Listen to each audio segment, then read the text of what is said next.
Masalah utang negara bukan cuma masalah ekonomi, tapi masalah besar buat ketahanan nasional, kedaulatan negara, dan kesejahteraan rakyat. Sebab ancaman untuk memecah belah NKRI itu bukan cuma teroris yang dananya belum seberapa. Betul itu ancaman, tapi di zaman now, ancaman ketahanan nasional yang paling besar untuk menghancurkan keutuhan NKRI adalah ekonomi lewat utang. Menghancurkan negara tanpa sebutir peluru. Penjajahan zaman dulu jurusnya divide et impera, divide and conquer, pecah belah dan taklukkan. Penjajahan zaman now, pecah belahnya lewat ekonomi, utang yang tak mampu dibayar. Menaklukkannya bukan dengan tentara, tapi lewat bankster berbaju IMF. Dengan persenjataan seperti apapun, kalau kita sudah nggak bisa bayar utang, kita nggak akan bisa melawan.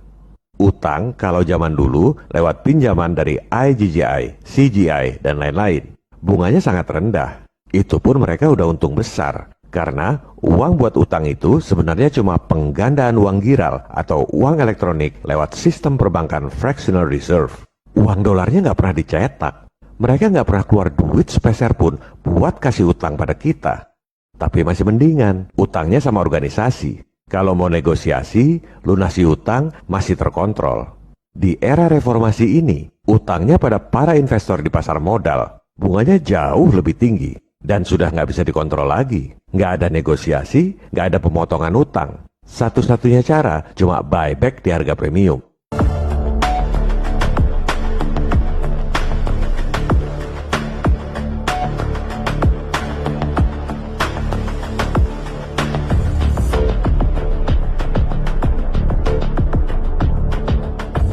Sekarang ini pemerintah udah nggak mampu bayar bunga utang, sehingga harus nambah utang buat bayar bunga utang. Saat ini elit keuangan dunia masih kasih tambahan utang. Begitu mereka stop kasih tambahan utang, selesai permainan. Default. Apa yang terjadi jika negara nggak bisa bayar utang? Tekanan internasional. IMF masuk pura-pura nolong. Padahal sebenarnya ngerampok habis-habisan.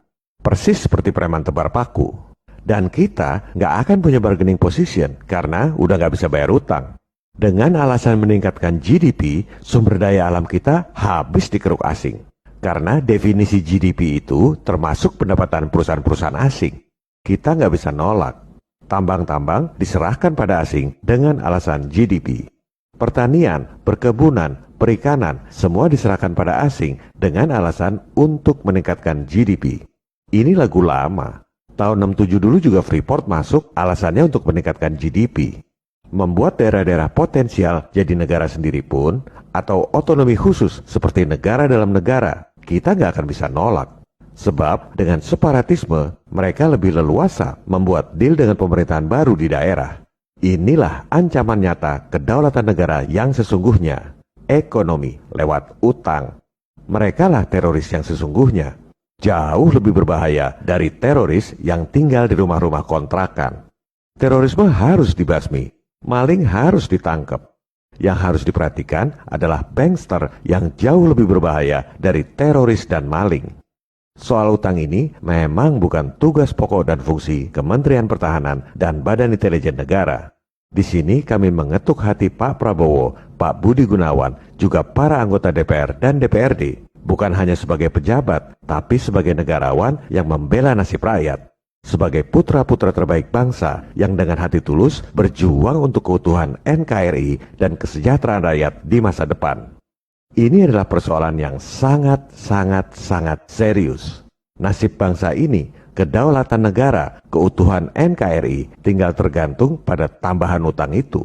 Begitu di stop, habis kita Pak. Bukan diserang oleh tentara yang bawa senjata, melainkan oleh para bankster berdasi yang menghabisi nyawa NKRI lewat regulasi.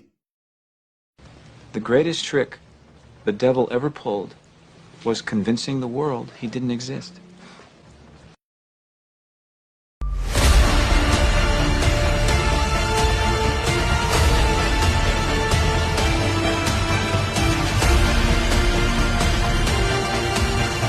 Mengapa kami begitu gigih menyampaikan hal ini?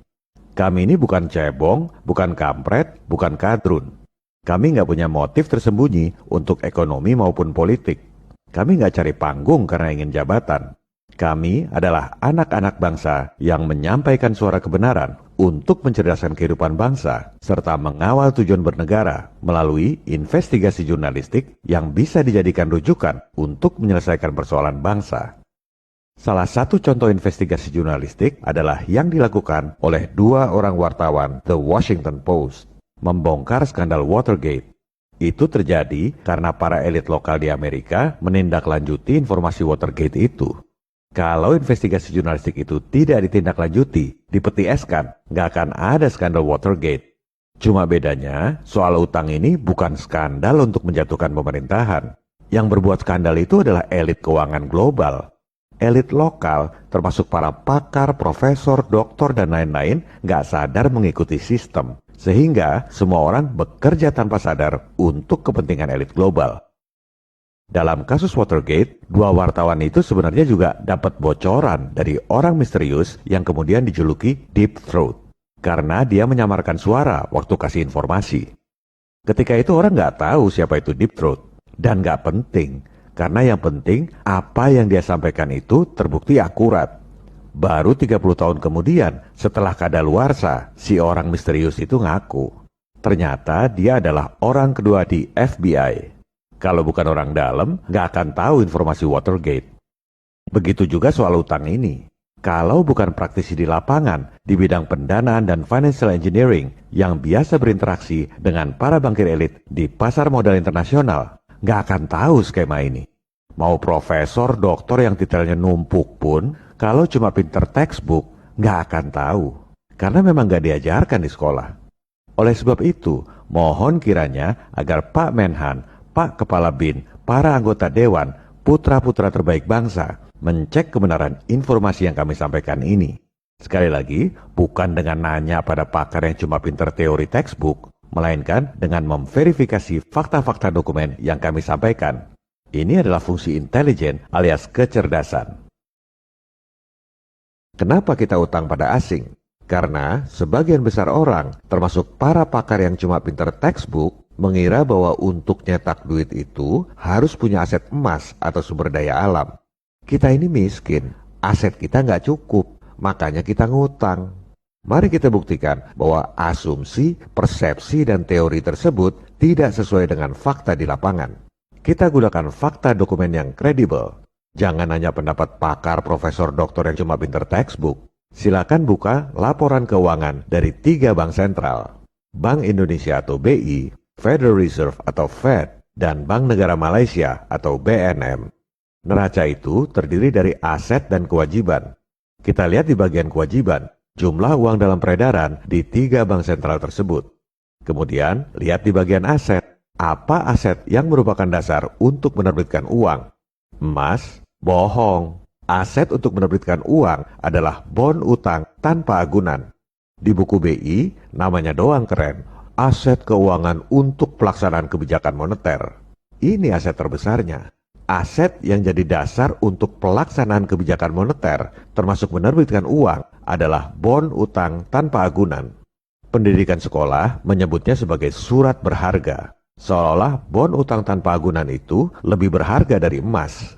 Itulah hebatnya Wall Street. Sekolah-sekolah mengajarkan teori-teori yang menguntungkan mereka. Sehingga semua orang bekerja tanpa sadar untuk kepentingan mereka. Di buku Fed disebutnya Treasury Securities. Keren, seolah-olah secured, aman. Padahal itu bon utang tanpa agunan. Bank Negara Malaysia ini lebih tricky. Nyebutnya Gold and Foreign Exchange. Seolah-olah emasnya banyak. Di situ ada tulisannya, keterangan di butir 3. Kita buka keterangan butir 3 itu. Ternyata goldnya cuma 1,9%. Yang terbesar adalah foreign securities, bon utang asing tanpa agunan. Mau bukti apa lagi? Sudah dikasih bukti di depan mata pun, orang-orang masih nggak ngerti juga. Oleh sebab itu, yang dibutuhkan adalah investigasi intelijen atau kecerdasan. Orang-orang yang IQ jongkok nggak bakal ngerti. Seperti yang dikatakan oleh Mark Twain, lebih mudah menipu orang ketimbang meyakinkan orang bahwa dia sudah ditipu.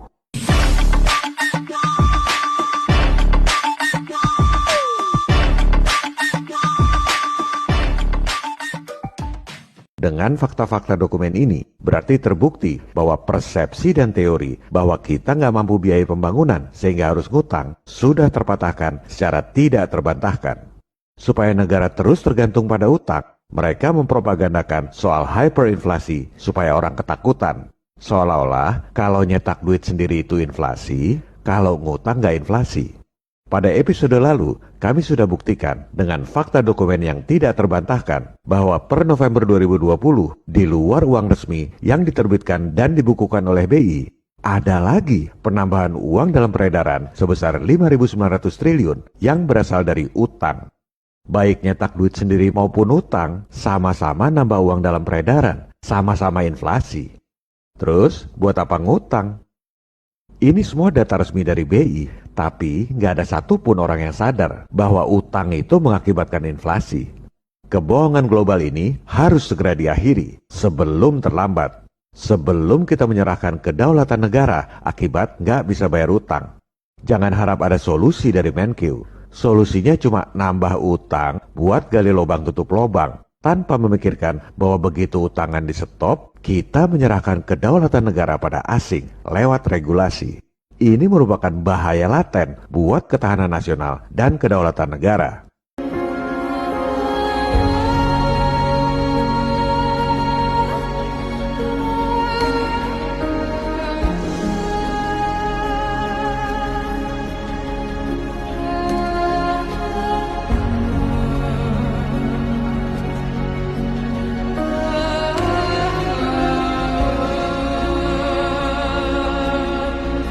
Lucunya, ada sebagian orang yang takut diembargo kalau kita lunasi utang.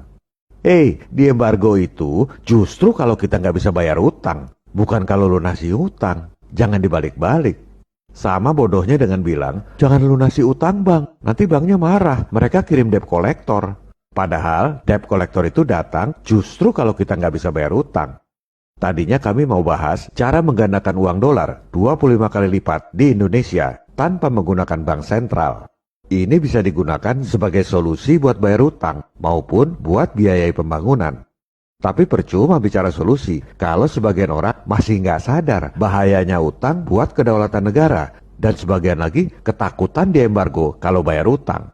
Oleh sebab itu, di episode 33B mendatang, kita bahas dulu fakta bahwa Cina itu nggak nurut-nurut amat pada IMF dan WHO. Buktinya nggak diembargo. Mereka bermain dalam sistem, dapat untung dengan mempermainkan sistem. Itu tujuan kita.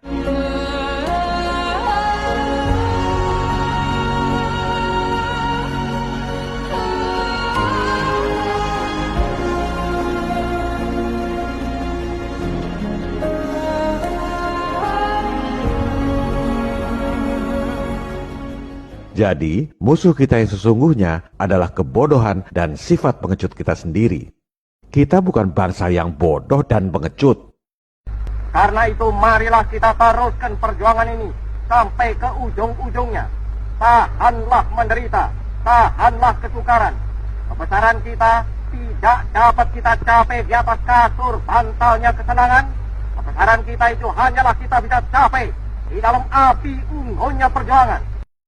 Viva Republik Indonesia. Salam People Power.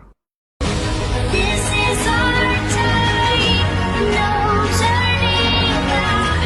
We could live like legends. Fate falls hard on our shoulders, but legends never die.